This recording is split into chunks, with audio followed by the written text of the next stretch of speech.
Nawazuddin Siddiqui Indian cinema के ऐसे जाने माने सितारे हैं जिन्होंने बॉलीवुड को एक पर एक ब्लॉकबस्टर फिल्में दी हैं, जैसे gangs of Wasseypur part 1 and 2, Bajrangi भाईजान और मांझी जैसी फिल्मों में उन्होंने काम किया है। और ये सारी फिल्में ब्लॉकबस्टर हैं और उन्होंने अपने दम पे बॉलीवुड में एक अपनी अलग पहचान बनाई है। हालांकि ये पहचान उन्हें इतनी आसानी से नहीं मिला है, उन्होंने काफ़ी मेहनत किया है और अपने दम पर यहाँ तक पहुँचा है। तो चलिए जानते हैं कैसे उन्होंने अपना ये सफर तय किया और बॉलीवुड में आज अपना एक मुकाम बनाया है। नवाजुद्दीन सिद्दीकी के एक्टिंग की पूरी दुनिया दीवानी है। आज के वक्त में नवाजुद्दीन सिद्दीकी को हर कोई जानता है और वो एक सफल व्यक्ति भी है, लेकिन हर सफल व्यक्ति के पीछे की ज़िंदगी बहुत ही मुश्किल और कठिनाइयों से भरी हुई होती है। नवाजुद्दीन की ज़िंदगी भी कोई आसान नहीं थी। उनके पिछले ज़िंदगी का कड़वा सच बहुत कम लोगों को मालूम है। तो चलिए आज इस वीडियो में हम जानेंगे कैसे उन्होंने ज़िंदगी के उतार चढ़ाव को पार करके अपने सपने को पूरा किया और बॉलीवुड इंडस्ट्री में सुपरस्टार एक्टर बन गए। नवाजुद्दीन सिद्दीकी का जन्म 19 मई 1974 को मुजफ्फरनगर डिस्ट्रिक्ट उत्तर प्रदेश के छोटे से गांव बुधना में मुस्लिम परिवार में हुआ था। उनके पिता किसान थे और वे 7 भाई और 2 बहनें हैं। उनके घर की आर्थिक स्थिति भी काफ़ी ख़राब थी, इसलिए उन्होंने अपनी इंटरमीडिएट की पढ़ाई अपने गाँव में पूरी। उनका कहना था कि उनके गांव का माहौल ठीक नहीं था। वहां के लोग बस 3 चीज़ें जानते थे, गेहूं, गन्ना और गन। इसलिए नवाज ने अपने आगे की पढ़ाई को पूरा करने के लिए गांव से बाहर चले गए। वहां से नवाज हरिद्वार गए और गुरुकुल कांगरी यूनिवर्सिटी ऑफ हरिद्वार में अपना ग्रेजुएशन केमिस्ट्री में पूरा किया।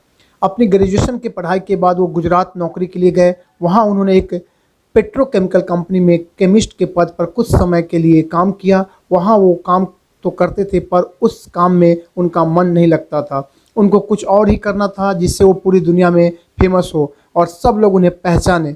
बचपन से उनकी रुचि प्ले करने में थी, इसलिए उन्होंने अपनी ज़िंदगी का अहम फैसला लिया और एक्टिंग सीखने के लिए दिल्ली निकल पड़े।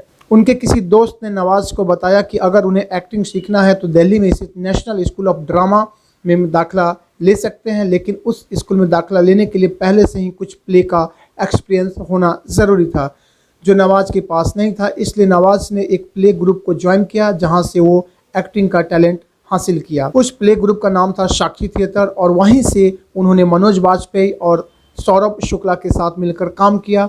नवाज छोटे छोटे प्ले करने लगे, लेकिन उस प्ले से उनको उतने पैसे नहीं मिलते थे जिससे वो अपनी ज़रूरतों को पूरा कर सके। इसलिए उन्होंने दिल्ली के एक ऑफिस में वॉचमैन का काम किया।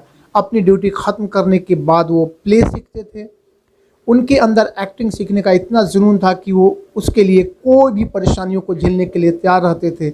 बहुत सारे प्ले करने के बाद उन्होंने एनएसडी में एडमिशन ले लिया। तो चलिए अब बात करते हैं उनके सक्सेस स्टोरी। 1996 में वो एनएसडी से पास आउट हुए। उसके बाद 4 साल तक वो दिल्ली में रहे और बहुत सारे थिएटर और प्ले किया, लेकिन उस प्ले से उनकी कमाई अच्छी नहीं हो पाती थी। इसलिए उन्होंने तय किया कि अगर भूखे ही मरना है तो सपनों के शहर मुंबई में जाकर कोशिश करें। मुंबई में उन्होंने एनएसडी के सीनियर से मदद मांगी। वो नवाज को अपने साथ रखने के लिए राजी हो गए, पर उन्होंने कहा कि उनके साथ रहने के लिए नवाज को उनके लिए खाना बनाना पड़ेगा।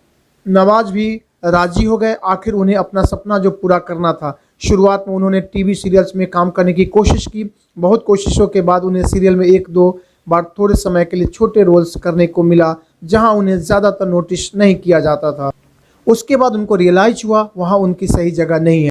उनके टैलेंट को पहचानने वाला कोई नहीं था, क्योंकि वहाँ सिर्फ अच्छे दिखने वाले यानी कि आउटर अपीयरेंस वालों को ही चांस मिलता था और नवाज के पास वो खूबसूरती नहीं थी जिससे उनको कुछ बड़ा रोल करने को मिलता। इसलिए उन्होंने फिर फिल्मों में काम पाने की कोशिश की। जहाँ भी फिल्म की शूटिंग चल रही होती नवाज वहाँ पहुँच जाते थे और वहाँ काम की तलाश में रहते थे।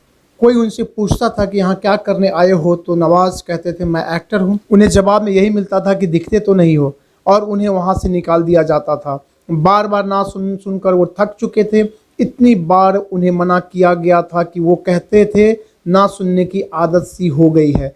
अब उन्हें कोई फ़र्क नहीं पड़ता। लाजमी है कि अगर इंसान को उसके सपने पूरे होते हुए नहीं दिखता है तो फ्रस्ट्रेट हो जाता है। नवाज भी हो जाते थे। कई बार सोचते थे कि सब कुछ छोड़कर वापस अपने गांव, अपने माता पिता के पास चला जाऊं, लेकिन फिर यही सोचकर रुक जाते थे कि वहां जाकर करेंगे क्या। उन्हें तो सिर्फ एक्टिंग करना ही अच्छा लगता था, इसके अलावा उन्हें किसी और काम में मन नहीं लगता था। यही सोचकर फिर वो रुक जाते और फिर से काम की तलाश में निकल पड़ते थे। साल 1999 में उन्हें आमिर खान के फिल्म सरफरोश में एक छोटा सा रोल मिला। उन्हें एक अपराधी की भूमिका करना था, उसके बाद उन्हें ऐसे ही छोटे छोटे रोल्स मिलने लगे और वो भी ऐसे जिससे उन्हें तकलीफ तो होती थी मगर फिर भी वो करते थे, जैसे भिखारी का, अपराधी का, धोबी का रोल वगैरह वगैरह। मुंबई में 4 साल छोटे रोल्स करने के बाद उन्हें एक बड़ा ब्रेक मिला, जो डायरेक्टर अनुराग कश्यप ने अपनी फिल्म ब्लैक फ्राइडे के लिए नवाज को चुना। वहां से नवाज के ज़िंदगी का टर्निंग पॉइंट शुरू हुआ। उसके बाद उन्हें आमिर खान प्रोडक्शन के पीपली लाइव मूवी में भी एक पत्रकार का रोल मिला, जिसकी वजह से नवाज मशहूर हुए और उन्हें बतौर एक्टर की पहचान मिली। धीरे धीरे डायरेक्टर्स और प्रोड्यूसर नवाज को अपनी फिल्मों के लिए साइन करने लगे और नवाजुद्दीन के एक्टिंग के दीवाने दुनिया में बढ़ने लगे।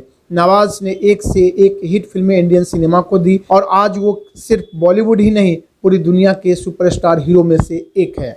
नवाजुद्दीन सिद्दीकी की संघर्ष भरी लाइफ से हमें बहुत कुछ सीखने को मिलता है। अपने सपने को पाना है, अपने लक्ष्य को पूरा करना है तो कभी हार मत मानो, चाहे जितनी भी मुश्किलों का सामना क्यों न करना पड़े, बस उनसे लड़ते हुए आगे बढ़ते रहो। ऊपर वाला आपकी मेहनत देखता है और उसका फल भी वो देर से ही सही देता ज़रूर है। अपनी उम्मीद को कभी टूटने मत दो। अगर हम अपने सपने को पूरा करने के लिए ठान ले तो दुनिया में कोई भी काम नामुमकिन नहीं है और हमें उस काम में सफल होने से भी कोई नहीं रोक सकता। ऐसा नवाजुद्दीन सिद्दीकी का कहना है।